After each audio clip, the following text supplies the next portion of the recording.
Hi, what's up? My name's Anne. I upload lifestyle, fashion, and sewing related content. So if you're interested in any of those, then make sure to subscribe. So last week's video, I showed you guys an empty tour of the house that me and my fiance just recently got. And so I told you guys that I will be uploading more vlogs about it in the next few weeks. And for today, we are gonna go there. As I don't know, you can probably hear it's raining pretty hard outside, and I'm waiting for the rain to kind of subside a little bit, and then we're gonna go to the house. We did a few things for the past few days that I really didn't vlog, but I took a few clips here and there. So we went to the furniture shop that we bought the dining set and all. Now we added a few things, so we went to those, or we went there.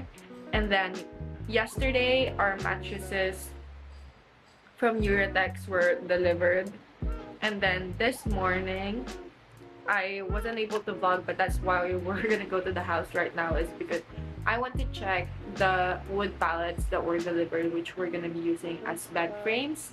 So yeah, super excited. I'm just waiting for the rain to subside a little bit, and then we're gonna go to the house. So let's go.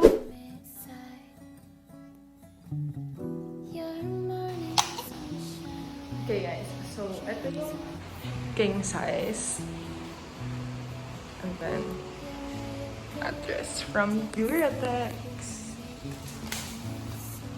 And then dito, magpapadrill kami ng parang hanging closet na lang siya. Ma, nakita mo yung sinend sa'yo?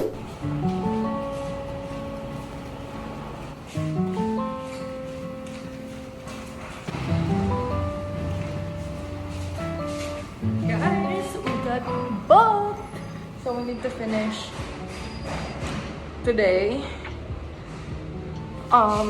furnishing the house. But hindi naman kailangan fully furnished, kahit semi-furnished lang, kasi yung mga super important stuff are here, like bed, the dining, you know, kitchenwares and all those.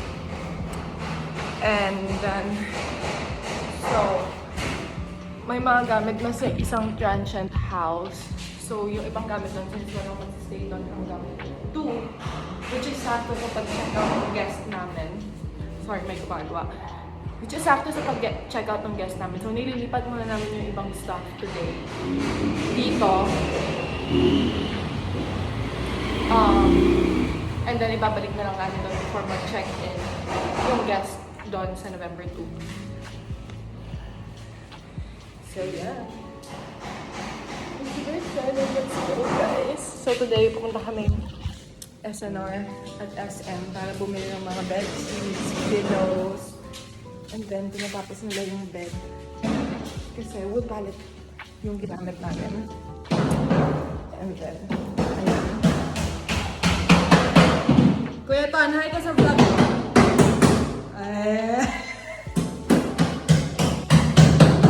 So we're finishing, and ito na yung dumating kahapon na mga pinaputol namin na pallet for the queen size.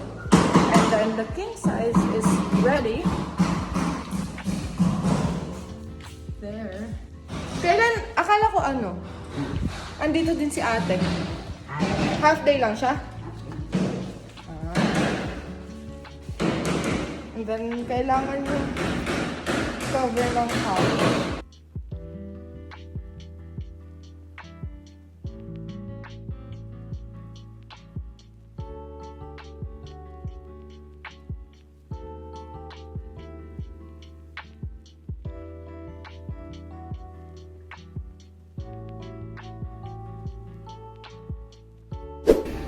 Guys, andito na yung dining up na nila.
here at SM buying curtains.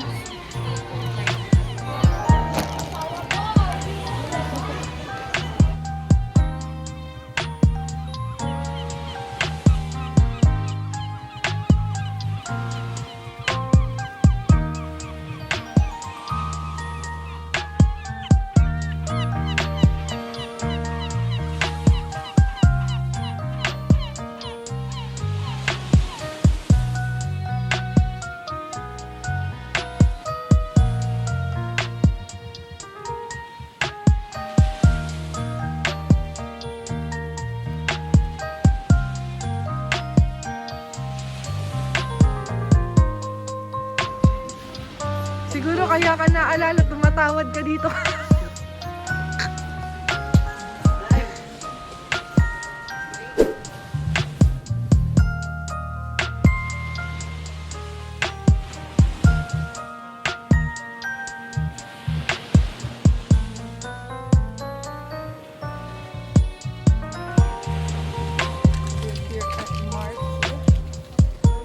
Curtain rods. Na-extend yan? Oo, double din. O di kasya na, no? Hindi, ilan pa yung kailangan natin? Isa na lang ba? Hindi, kailangan din Sa isang kwarto. Dalawa doon eh, no? Update guys. We have the curtains. Pero masyado silang maikli. Dapat pala 8 feet. O-order na lang ako online na 8 feet. Hindi, bababa na lang yan. Hindi, pang salisihan. O-order ako ng ano. Hindi, bababa mo. Hindi, 8 feet. 8 feet na lang. Hindi, pag binaba mo kasi yung gano'n. Eh, kasi magmumukhang maliit, mababa lalo yung curtain, yung ceiling kapag binaba mo yung curtain rod. Pero pwede yung palit yan. And then, ito. And then, sa kabilang room. Ay, wala pa ditong... Yan, sakto. Wala pa yung...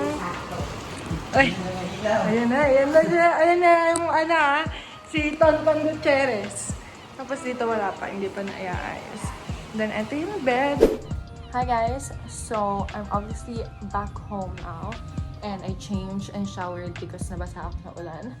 But, yeah, I'm gonna end this vlog here. But before that, I wanted to say that our Facebook page and our Instagram are up live now. So links are gonna be on the description box below if you guys are interested in booking us. Although by the time you're watching this, we're probably not yet open for bookings. Pinagbigyan lang namin yung mga frontliners because obviously, you know, they're frontliners and we want to be of service to, and we gave it to them on a very, very, very discounted price. Although hindi kami pupunta sa bahay while they're there, obviously as a respect to the guest, we are still gonna be working on the house, on the back end of things, more of strategizing our marketing plans and also like buying other stuff that we need because we do still need a lot of pieces.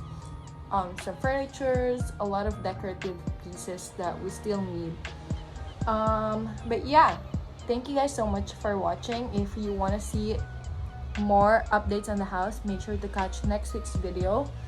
And follow us on Instagram and Facebook so that you will be updated real time on some of the updates on the house. Bye!